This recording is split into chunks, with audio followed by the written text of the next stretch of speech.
Much of what you'll see in this lesson can be found in Vocal Training for Praise Singers Text Part 5. Some of it is additional material that I have added since the time of the book's publication. The first part of this lesson is talking about the breath and the spirit and how that is connected. So let's look at it. In the Hebrew, ruach means breath. Elohim is one of the names of God. Ruach Elohim means both the Spirit of God and the breath of life.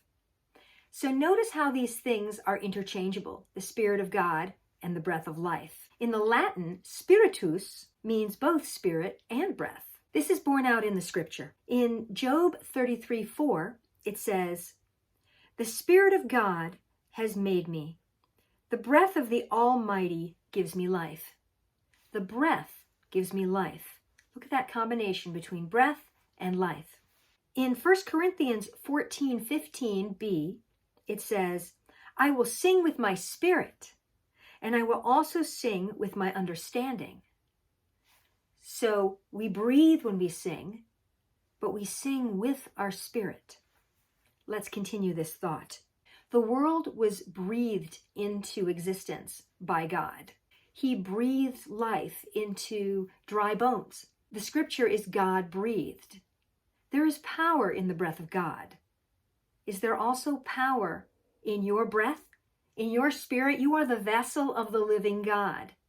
When you breathe, are you bringing life to the world through your song?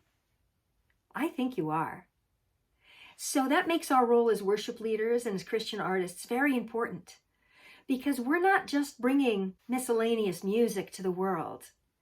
Through our breath, which incidentally is your power source, the breath is your power source of any singer, whether you're singing spiritual music or not, you contain the Spirit of God. And as you breathe His Spirit into the world, you are bringing life.